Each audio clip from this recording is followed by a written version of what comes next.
everyone, welcome back to Connecting Women in Insurance with me, your host, Julie. This podcast is about celebrating extraordinary women throughout the insurance industry. Today, I have with me Miss Denise Miles, who is the Senior Vice President of Claims Management with Trident Reciprocal Exchange. Hey, Denise, how are you? Hi, I'm doing well. Thank you for having me. Well, tell me a little bit about what you do and who Denise is outside of work. Oh, goodness. So I am the SVP of Claims for Trident Reciprocal Exchange. We are a brand new insurance carrier in the Florida market. We are specializing in homeowners insurance. We are rolling out a commercial residential line, and we do have plans for other products in the future. Oh, nice. Um, So we have a lot going on. We just started the end of last year, and so my job primarily was just to get the build out the claims department and get everything off the ground. So it's been an exciting challenge. And a busy one. Very, very, very busy. So um, I have I'm married. My husband and I are going on 24 years, and Congratulations. thank you, thanks. And we have two kids. My son is 20, my daughter is 17. Nice. So Those are good ages. um, yes, a lot going on at the house and at work, and it's a full plate. Oh, I bet. Okay, so um, tell me what made you decide on a career in the insurance industry? Like, where did you begin? Because most people don't say, "Oh, I can't wait, insurance." hmm Right. Yes. Yeah, exactly. So I still don't know what I want to be when I grow up, but but I actually started out as a professional chef. I went to culinary school for a couple of years. Nice. I cooked professionally. I You loved it, but then decided that it wasn't really for me in the long run. No regrets for all the time I spent, on that side. But I really wanted to continue to pursue my education. So, right after culinary school, I, did 4 years of college. And that's when I sort of shifted gears and started thinking about, some kind of office job because I wanted to pursue a business degree. Right. And I actually got referred by a friend. They knew of an admin assistant job at Colonial Penn Insurance, and they thought that I would be a good fit for it. So I applied and I got the job. Awesome. And I started with, filing papers and got sort of a little taste of underwriting and some sales. And it was a good fit. I still didn't know that I was going to end up in claims, but that sort of came a little bit later. Unfortunately, they shut down the office of Colonial Penn when GE Financial bought us out, and that Tampa office shut down. A lot of us went over to the Hartford, and so I did make my way to the Hartford, and they didn't really have many openings. And again, I wasn't an insurance adjuster, so I had very few options. And I thought I need to expand myself because I need to grow and do better. I took a job in the mailroom, and I was like, just get me in the door. Right. Was pretty much the idea.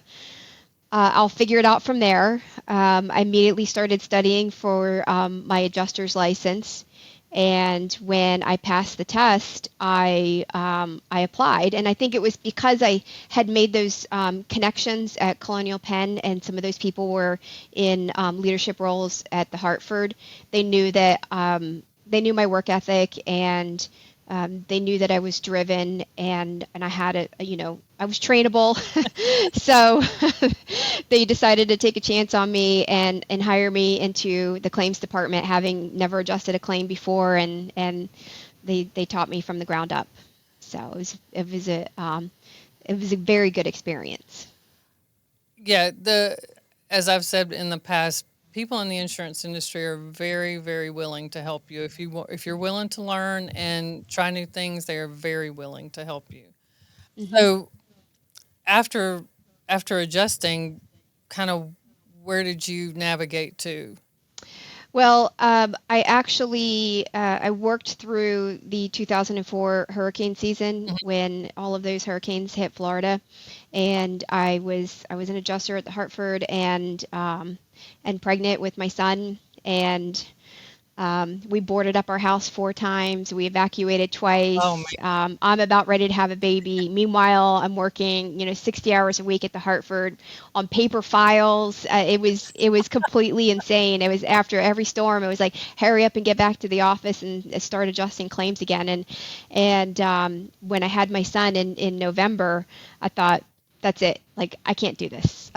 There's no way. So I left, and it was also because my son did have some issues at birth that continued on, and I realized he needed me. Right. I needed to spend more time with him, and he needed various therapies and things of that nature. So I thought like this is my calling. I'm going to be a stay-at-home mom. And I even let my license lapse because I thought I can never go back to that again and still balance a family. It's just not even possible. So I had another child, and I was a stay-at-home mom for 7 years, Yeah. actually, and and that was amazing. But I started to get fidgety, and it was calling me back. The claims were like, Denise, we're calling your name. Yeah, they want to do that to you. Yes, yes.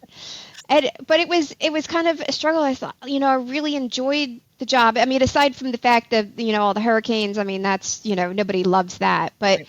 I do enjoy the investigative piece. I mean, I really enjoyed claims, and I just was racking my brain. How can I do this and still be a mom and be there for my family and do all the things that I want to do on the home front?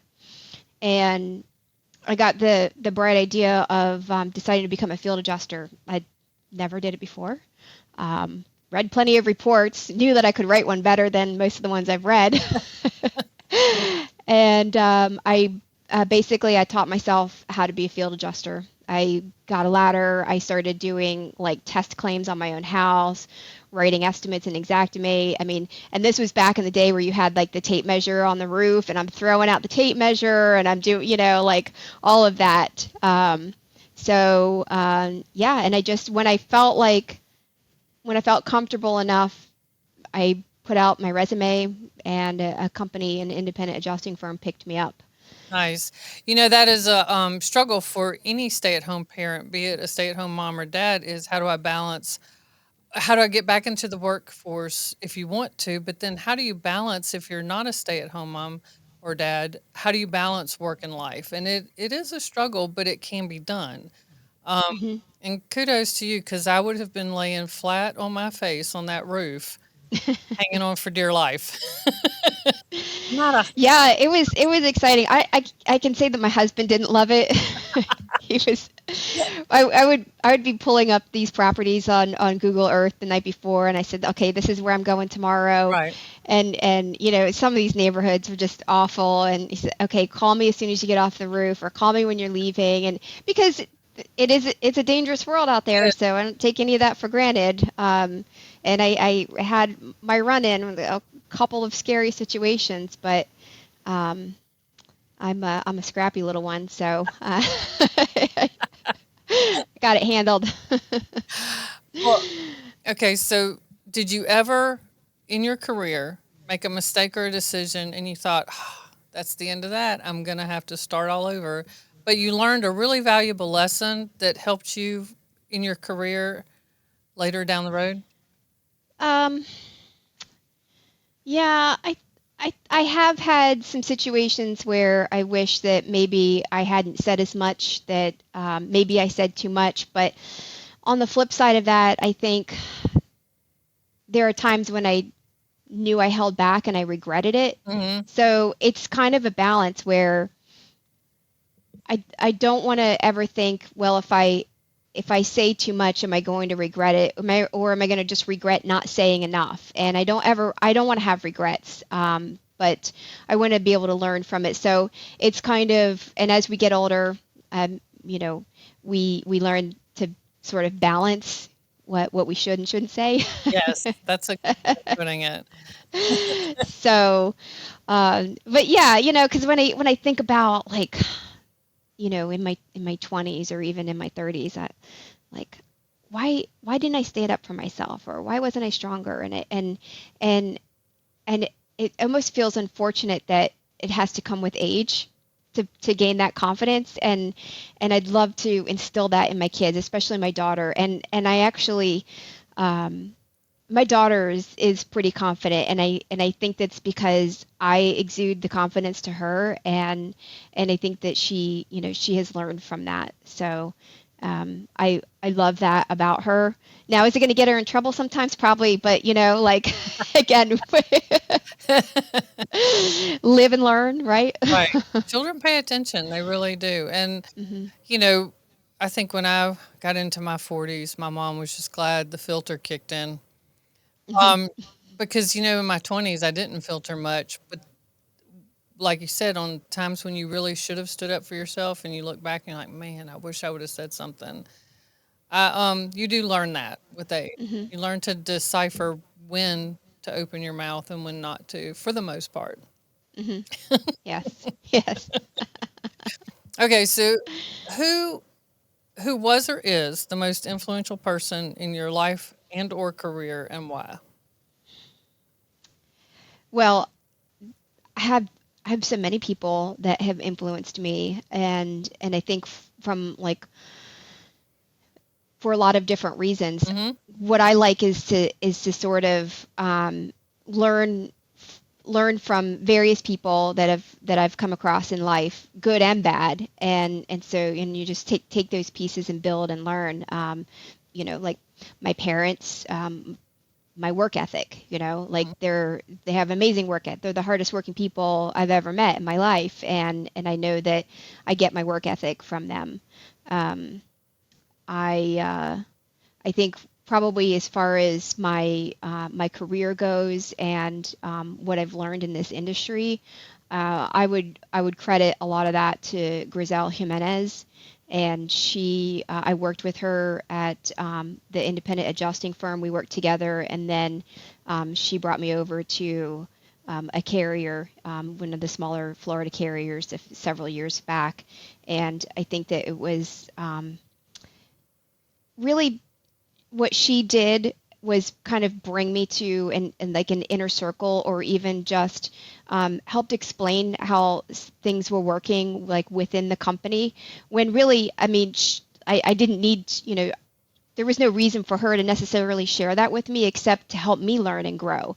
There was no business purpose for me knowing really any of the inner workings, but I appreciate that so much. And it really it did help catapult me, because as a desk adjuster, really understanding everything that was happening from a business perspective allowed me to be able to catapult into leadership, and eventually, the leadership role that I'm in today. That's awesome. I mean, that really is. People, like I said, people are willing to mentor you if you Hmm. show the effort. Okay, what advice would you give to women listening who want to move forward in their careers, no matter what industry they're in? Like maybe Yeah, if they're in a point in their career where they're like, I don't know, whatever. I mean, what advice would you give them?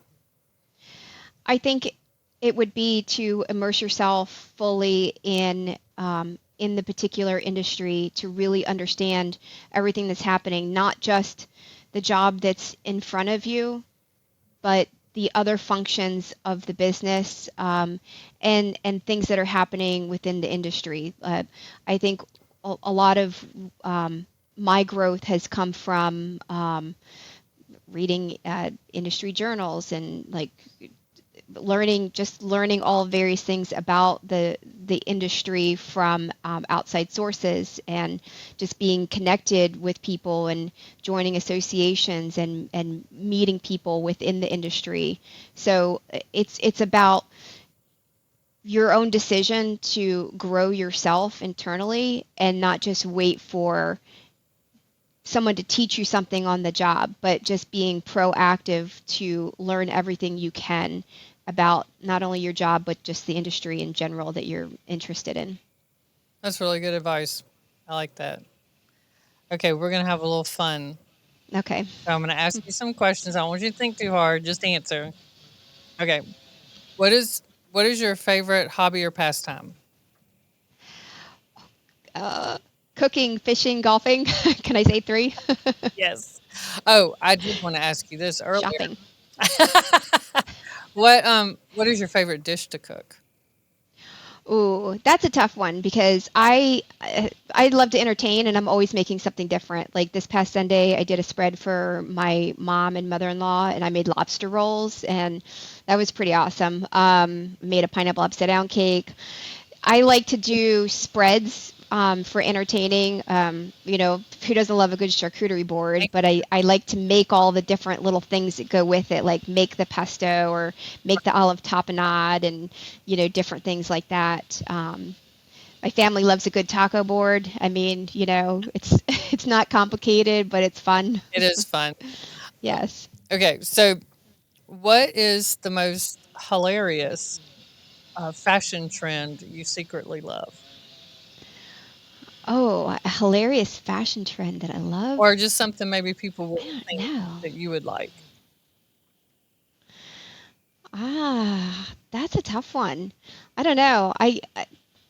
I'm obsessed with Lily Pulitzer. That's what I'm like wearing today. Like I love all the bright colors and everything. So like sometimes maybe I'm a little bit out there with all of my colors, but yeah. So I get a little bit of flack sometimes. Sometimes compliments. Sometimes like what's where's she coming from? I like it. Okay, if you were a kitchen appliance or an office supply, what would it be and why? Oh, kitchen appliance or an office supply. Um, wow, that is a tough one. Maybe a blender. I like to mix things up. That's good. I love that. Okay, what is your biggest pet peeve? um, Uninformed people. And notice I use the word uninformed because I didn't want to use Well, more negative word, but uh, okay, but like let me clarify that. Like if someone should be informed and has the ability to be informed, yet they choose not to and be ignorant about whatever it is they're doing, then that's what frustrates me. I Big pet understand that peeve. frustration very much. Okay, if you could instantly master any language, what would it be? Spanish. Really? Yes. I've always wanted to. I mean, I did terrible. I just do not have the ability to learn languages. It's pathetic. I'm lucky to have my husband who can speak some Spanish and get us by in various situations. So and he actually can speak German, and he when we spent some time in Russia, and next thing you know he was picking it up, and I'm like, how do you do that? Like Some people like do that. They just can pick it some people are naturally have the ability to pick up languages. Not me. up. Okay, so what direction do you think the next leg of your journey will take you? Like what you've got Retirement. Sorry. I'm right there with you. Um, no, but you mentioned how you've built this foundation for the Hmm. claims, and so now your next steps moving forward. Kind of what you see in the next 5 years or so for yourself, Hmm. and then maybe beyond. Yeah. Yes. Well, I'm very excited to be a part of Trident and growing a company from the ground up. And it's like kind of like a once in a lifetime opportunity or like a career culmination. I never imagined that I would have this kind of opportunity. I never started out like when I said I was going to be a field adjuster. It wasn't like, you know what? Today I'm a field adjuster, but tomorrow I'm going to be the executive of an insurance company. Like that was never crossed my mind. Right. So when I think now about what I've achieved and how it all happened, I think, I'm pretty darn fortunate, but I also, I worked really hard at it too. Right. But I as far as like the future goes, I'm just excited, for the next, however many years they'll have me, being a part of Trident and continuing to grow the business and make an impact on in the Florida market and perhaps in other states. Time will tell. That's super exciting. And you Hmm. can, with all your years of experience, you you do literally understand it from the mailroom up. Like Right. people joke about Yes. that, but you really do understand it from the mailroom up. Yeah. So I mean, that's huge. I've done like pretty much every facet, within like just the operations of a company, and that's where, I think I'm never, I don't know what's the right word, but